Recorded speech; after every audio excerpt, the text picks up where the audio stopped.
C'est la fin de l'été et de sa série dédiée aux 10 façons d'aimer selon les Grecs anciens que j'espère vous avez apprécié. À cette occasion, avec Alain Héril, nous avons décidé de vous proposer un podcast bonus, celui d'une autre manière d'aimer, issue de notre imagination, de nos expériences, de nos envies et de ce qui existe ou pas. Pour l'enregistrement de ce podcast, nous y avons ajouté un peu de piment, un peu de ludique. Pour commencer, nous sommes allés dans un bar et j'ai proposé à Alain, micro en main, d'aller à l'opposé de notre table pour parler de ce fameux degré que pourrait être Euphoria, afin que je n'y entende rien et que je ne sois pas influencée par ses propos. Oui, c'est ainsi que nous l'avons nommé, Euphoria. C'était ensuite à mon tour de quitter cette table et d'en parler au micro, loin d'Alain, et partager ma vision d'Euphoria. Si Euphoria était une autre manière d'aimer, quelle serait-elle? Si cette forme devait représenter un moment, ça donnerait quoi? Entre fantasmes, ressentis et anecdotes personnelles, nous nous sommes ensuite concertés sur cette même table pour discuter et donner forme à cette euphoria. Et vous, chers auditorices, je vous invite à jouer à votre tour, à deviner, à imaginer ce que pourrait être euphoria ou bien même nous proposer une autre manière d'aimer. Je vous souhaite une bonne écoute.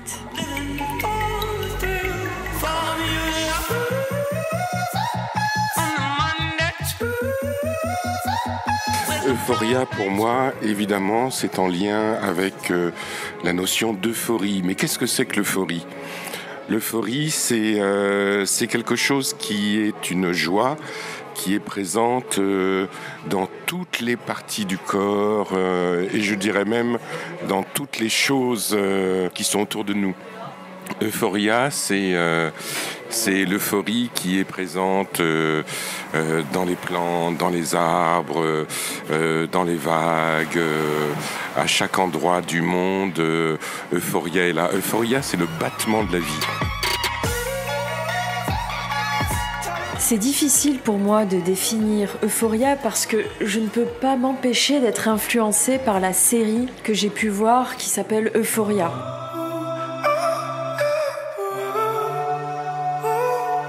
J'imagine Euphoria avec ce côté intense, imprévu, puissant du moment. Je dirais qu'Euphoria, c'est la respiration qui est présente dans toute chose. Toute chose vivante respire et toute chose vivante respire Euphoria.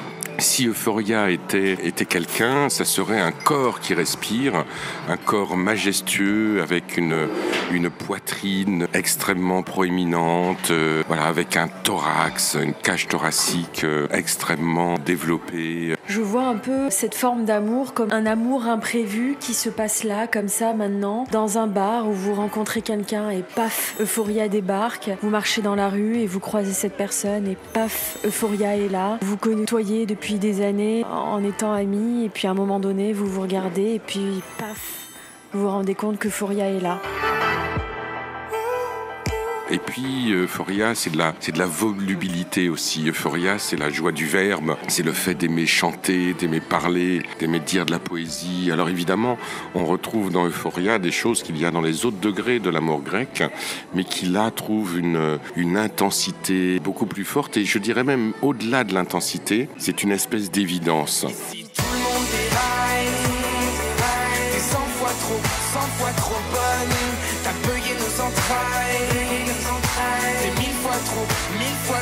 Euphoria, c'est quelque chose qui, selon moi, peut durer quelques secondes, quelques minutes, quelques heures, quelques jours, quelques semaines, voire peut-être même quelques années, mais qui n'est pas là pour toujours. C'est quelque chose d'intense, de pur, d'incontrôlable. Dans Euphoria, il y a l'évidence de la respiration. C'est là où ça se situe, c'est là où ça pulse. Comme une brise lors d'une canicule ou alors une vague qui vient s'écraser contre les rives. Voilà, c'est un peu comme ça que je vois Euphoria. Euphoria, c'est du jazz dans une expression extrêmement tribale. C'est John Coltrane, c'est Don Cherry, c'est toutes ces anciennes stars du jazz qui vont chercher leurs racines africaines et qui le traduisent à travers leur art.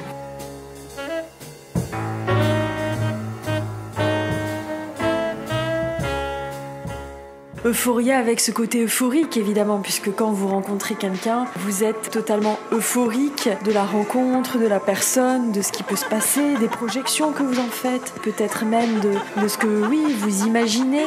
Et c'est ça pour moi Euphoria, c'est l'imprévu d'un temps, c'est l'intensité d'un moment, c'est l'amour puissant d'une fraction.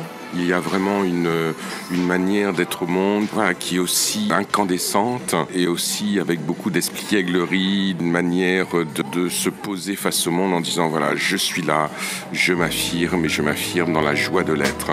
Je pense que nous avons tous vécu Euphoria à un moment donné, mais Euphoria c'est aussi parfois la redescente, c'est un shot d'ecstasy, c'est une bonne trace. C'est l'euphorie bien entendu, mais au-delà de l'euphorie, c'est la respiration même de la vie. C'est quelque chose, Euphoria, qui ne se pose pas de questions, qui est là, qui est présent, et d'une certaine manière qui dit merde au monde, qui dit j'existe, accepter mon existence et accepter que cette existence, elle puisse être dans la joie profonde.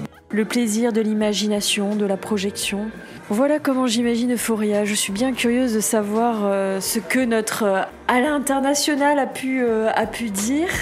Nous sommes là actuellement sur un rooftop avec une vue magnifique. Nous avons dégusté des petits mocktails avec du bon fromage et ça c'était un moment d'euphorie. L'euphorie à l'idée d'enregistrer ce podcast, voir ce que l'autre pourrait dire, voir ce que nous allons construire dans le cadre de ce podcast. Il y a ce moment d'euphorie. Nous avons vécu d'une certaine manière un moment d'euphorie qui est encore là et qui peut-être redescendra tout doucement. Il y a dans Euphoria des choses dont on a déjà parlé, dans Caris, dans Agapé, mais là, qui se font avec une plus grande désinvolture. Il y a de l'anarchie dans Euphoria. Il y a de l'anarchie dans le sens, les règles sont tellement intégrées qu'elles n'existent plus. J'étais dans l'euphorie à l'idée de savoir ce que toi tu aurais pu dire et dans l'euphorie de ce que nous allons pouvoir proposer d'Euphoria. Et si je devais définir Euphoria, je parlerais d'un instant, d'un moment, d'une rencontre. Euphoria pour moi c'est la rencontre. Ah, oui, j'aime beaucoup l'idée de la rencontre et de la question de l'instant. C'est une rencontre, Euphoria c'est une rencontre miraculeuse. Ouais, c'est une rencontre où il y a de l'inattendu. Tu pensais pas que ça allait se passer comme ça avec cette personne-là. Tu vois, je crois que j'ai beaucoup utilisé le terme d'évidence auparavant, mais là le terme d'évidence avec Euphoria il est encore plus fort. Tu vois, il y a une évidence, mais une évidence qu'on n'avait pas prévue. Il y a un mot que j'aime beaucoup, ça tu le sais, c'est le mot sérendipité. Et Euphoria c'est de la sérendipité. C'est-à-dire qu'Euphoria, la définition de sérendipité, c'est trouver quelque chose qu'on ne savait pas qu'on était venu chercher. Et je pense qu'Euphoria c'est ça, parce que tout d'un coup ça te met dans un rapport au monde qui est un rapport complètement, miraculeux, étonnant. Et donc ça te met tout de suite dans l'instant présent, tout de suite dans la qualité de l'instant présent. Et je participe complètement à l'idée de la rencontre et de l'instant. En décrivant Euphoria, je me suis dit qu'à un moment donné, il pouvait y avoir une chute. C'est un peu comme, j'imagine Euphoria comme une prise d'ecstasy. Il y a une montée, tu touches le summum, et puis après, possiblement, il y a une redescente. Positive ou négative, peu importe, mais elle ne dure pas dans le temps. L'euphorie d'une vie entière, je n'en ai jamais entendu parler. Non, mais là encore, je te rejoins parce que je pense que l'avantage de la descente, je vais dire une évidence, mais l'avantage de la descente, c'est qu'il y a de la montée. Donc, tu descends parce que tu es monté. Et la descente, elle se fait non pas avec du regret ou du remords, c'est simplement le fonctionnement naturel des choses. Si tu es monté très haut, tu acceptes de redescendre ensuite. Mais tu redescends avec la marque, avec l'empreinte des sommets que tu as pu toucher, quoi. Feel the morning on my face. Mais si on était dans un euphoria qui dure, en fait, tu te crames. En fait, si je reste dans l'idée de la mythologie grecque, c'est Icare qui construit ses ailes pour atteindre le soleil, tu vois, et qui finalement, la colle qu'il a utilisée pour mettre ses ailes sur lui, elle fond, et du coup les ailes fondent, et puis il tombe dans la mer Égée, et puis il meurt. Mais il s'est rapproché du soleil. Si tu veux rester sur les plus hauts sommets, tu finis par mourir, par te dissoudre, parce que c'est pas possible d'être toujours dans cette incandescence-là. Car c'est le mauvais versant puissant d'euphoria. C'est une euphorie qu'on voudrait faire durer toute la vie et c'est pas possible. J'ai souvent peur des tristes ambiances de ton étang, des expériences du moment où il faudra se rappeler. Je veux notre histoire en permanence. Et Euphoria, je trouve qu'elle englobe aussi toutes les formes d'amour et tous les exemples qu'on a pu citer. Ça peut être une euphorie dans l'amitié, une euphorie dans l'amour, une euphorie dans la sexualité, une euphorie dans le relationnel ou dans le corporel, peu importe. Et j'ai l'impression parfois, mais peut-être que je me trompe, qu'il y a des similitudes avec la passion, sauf que c'est pas tout à fait ça non plus. Parce que la passion, là encore, elle brûle. Quand tu es trop dans la passion, justement, on parle de brûler les ailes, c'est une référence à Icare, hein, là encore. C'est pas de la passion parce qu'il y a une frénésie dans la passion. Il me semble que les instants d'euphoria que tu vis sont des instants de plénitude et d'expansion. Il y a plutôt ça qui est en jeu, c'est-à-dire tu respires encore plus. Moi, le mot que j'ai utilisé en lien avec euphoria, c'est la respiration. Oui, j'aime bien l'idée d'expansion parce que c'est vrai que lorsqu'on vit des moments d'euphorie, personnellement, moi je me sens flotter, je me sens un tout. Quand tu rencontres une personne et par exemple, ça peut être un moment d'euphorie, il y a l'engouement, il y a la joie, il y a l'excitation et on se sent connecté à tout et en même temps, on est individu mais on est tout, on est l'autre, en même temps on est soi. Et je trouve que la respiration est très bien choisie pour Euphoria. Oui, mais tu vois, tu dis on se sent connecté à tout, et je pense que tout est connecté à nous aussi. Oui. Ça va dans les deux sens. Oui. Donc en fait, je crois que c'est ça qui crée cette sensation de plénitude. C'est le fait qu'il y a une espèce de connexion naturelle aux choses, mais que les choses sont connectées naturellement à nous. Donc de fait, tout ce qui se dit, tout ce qui se vit à un moment présent, je reprends ta notion d'instant, à cet instant-là est juste. Et je pense que Euphoria, c'est la justesse du moment.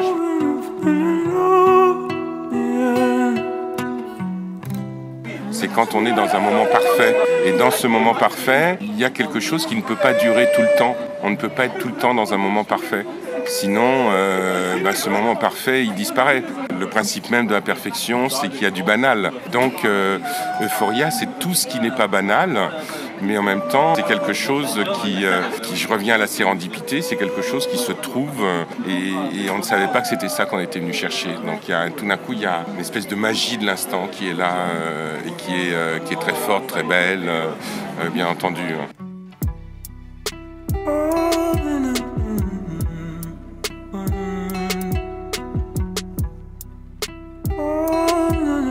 Je vais aussi caler mon super mot que j'adore, l'impermanence. Dans l'euphorie, c'est difficile de vivre l'impermanence, l'instant présent et rien d'autre. Parce qu'on est toujours, ou très souvent en tout cas, envahi par nos pensées, par ce qui se passe à côté de nous, peut-être par les voix que l'on peut entendre à côté, etc.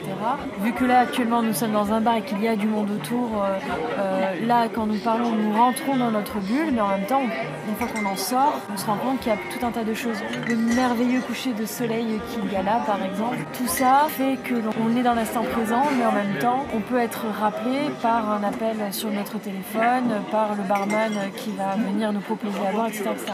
Et du coup, je trouve que l'euphorie, c'est aussi l'instant présent, dans son moment le plus pur, où on est là et juste là. Je voulais savoir si on pouvait considérer qu'il y avait de l'adrénaline dans l'euphorie. Ah oui, il y a de l'adrénaline. Il y a de l'adrénaline, mais je dirais dans le sens positif de l'adrénaline. L'adrénaline, c'est une hormone que l'on sécrète quand on se sent menacé, par exemple. Mais c'est une hormone qu'on va sécréter quand on se sent excité également, quand il y a une envie de participer encore plus à ce qu'on est en train de vivre. Donc il y a presque un double sens dans l'adrénaline. Se défendre, mais en même temps participer. Et Euphoria, c'est ça, c'est de la participation. C'est-à-dire que quand on a l'impression de faire partie du tout, on participe au tout. Et le tout participe à ce que nous sommes. Donc c'est là aussi qu'on va retrouver la question de la respiration. Parce que respirer, c'est j'inspire, je prends et j'expulse l'air, je donne. C'est prendre, donner, recevoir. C'est le cycle de la vie, Euphoria. le moment d'euphorie est un moment qui est tellement particulier que c'est peut-être un moment où on respire de la façon la plus profonde, la plus juste, la plus humaine. Je pense qu'Euphoria, je ne sais pas si ça se vit à plusieurs Euphoria. J'ai l'impression qu'il y a vraiment une dimension singulière qui se vit plutôt à deux. C'est la magie d'un regard, d'un toucher, d'une caresse. Je le vois plutôt entre deux personnes qu'entre un groupe, comme on avait avec Caris, par exemple, où là, on était dans le groupe, on était dans la danse de Matisse et tout ça. Il y a quelque chose qui est de l'ordre de l'intimité. Euphoria participe à une intimité, à une qualité intime partagée. Donc du coup, il y a de la vulnérabilité. Du coup, il y a quelque chose qui est vulnérable, qui est fragile dans Euphoria. Et c'est ce qui en fait la beauté aussi. Un enfant qui a sa rentrée le lendemain, être dans l'euphorie? Ah oui, parce qu'il ne sait pas ce qu'il va trouver, parce qu'en même temps il est excité, donc il y a de l'adrénaline pour prendre ce terme, voilà, parce qu'il va à la découverte. C'est la joie de rencontrer de l'inconnu et donc de se rencontrer soi-même dans l'inconnu, donc de rencontrer une dimension inconnue de soi. Tout ça participe à Euphoria à mon avis.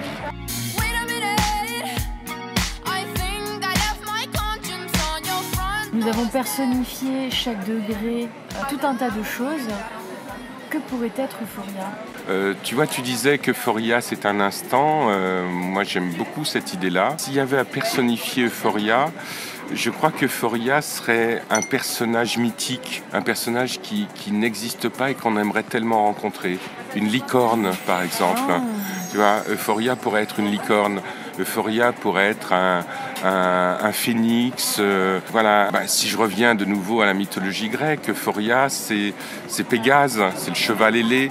C'est-à-dire c'est la réunion entre deux choses qui n'existent pas dans leur réunification. C'est-à-dire que le cheval, c'est la terre et les ailes, c'est l'air. Mais Pégase, c'est l'air et la terre réunis, tu vois. Et donc, oui, Pégase, la licorne, le phénix, ce sont les personnages d'Euphoria. C'est-à-dire que tu les vois dans l'instant et au moment où tu vois, imagine que là, on est ici dans ce café, dans ce très beau lieu, et tout d'un coup, il y a une licorne qui passe et ce moment est un moment magique. Mais est-ce qu'on a vraiment vu la licorne ? Est-ce que c'était vraiment ça ? Donc il y a quelque chose, mais en même temps, ça nous met dans un état où tout d'un coup, on a vu quelque chose qui ne devrait pas exister et pourtant c'est là. Du coup, pour rebondir sur ça, moi, j'imagine Euphoria, si je devais la personnifier, j'imaginerais une étoile filante. Pour rester un peu dans ce que tu dis, parce que lorsqu'on voit une étoile filante, c'est tellement rare. Du coup, il y a cette euphorie qui nous traverse, cette joie intense, et toutes ces questions aussi possiblement. Et puis après, elle n'est plus là. Oui. Avons-nous vraiment vu une étoile filante passer dans le ciel ? Je suppose que comme moi, tu as dû passer des soirées, des nuits à la mi-août à observer si les étoiles filantes vont arriver. Et puis, dès qu'on en voit une, effectivement, il y a un côté qui est de l'ordre du miracle, tu vois. Et oui, mais l'étoile filante, c'est de la même nature que la licorne. Ça n'existe pas et ça existe. Mais c'est tellement fugace, c'est tellement rapide que justement, c'est cette fugacité-là qui en fait la beauté. Et là, on est dans cette espèce d'euphorie qui ne peut pas être perpétuelle, qui n'est que momentanée. Mais en même temps, ce moment-là, tu le gardes en tête toute ta vie. Est-ce que tu accepterais de nous partager un moment d'euphorie que tu aurais vécu ? Je pense que c'était la première fois où j'ai vu les seins d'une femme. Parce que justement, j'étais ado, c'était au début de ma vie sexuelle, et j'imaginais ce que ça pouvait être. Quand j'en ai vu vraiment, avant même de les toucher, de les embrasser, quand j'en ai vu, c'était encore plus beau que ce que j'imaginais. Tu vois, c'est-à-dire que la réalité devenait plus belle que la fiction, que mon imaginaire. Et là, il y a eu un moment d'euphorie, un moment de grâce absolue, tellement fort que c'était impossible que je touche. Tu vois, c'est-à-dire, c'est comme si en touchant, j'allais désacraliser ce que j'étais en train de voir. Tu vois, et la beauté de cette poitrine-là, tu vois, en t'en parlant, j'ai encore les images qui reviennent. La beauté de cette poitrine-là, oui, c'est un moment c'est un parfait moment d'euphorie. Je me disais, je savais que ça existait, mais pas comme ça, pas avec une telle beauté, un tel tremblement, tu vois. Donc oui, Euphoria, ça fait trembler, mais ça fait trembler de joie et de beauté. C'est pour ça qu'Euphoria aussi peut être très proche de sensations orgasmiques, par exemple, tu vois, de ce tremblement particulier qui est très court, mais en même temps qui nous fait toucher à un rapport à soi-même, un rapport au monde qui est fragile et puissant en même temps, quoi. C'est pas vrai, Alain. Je reboirais bien un petit truc, moi. Si vous avez apprécié ce podcast, n'hésitez pas à me soutenir et repartager mon travail. Je vous invite à découvrir les nombreuses thématiques que j'aborde sur l'intimité, les relations, les pratiques sexuelles en tout genre à travers des témoignages uniques et surtout sans tabou. Ces podcasts sont disponibles sur votre plateforme de streaming préférée en cherchant Cinéden Sublime. Avez-vous déjà envisagé une sexothérapie ? Vous vous interrogez peut-être sur votre intimité, vous rencontrez un problème avec votre sexualité, seul ou en couple. Vous êtes alors au bon endroit. En tant que sexothérapeute, j'accompagne toutes les personnes désireuses d'avancer vers le mieux-être. Rendez-vous sur cinedensublime.com pour prendre rendez-vous.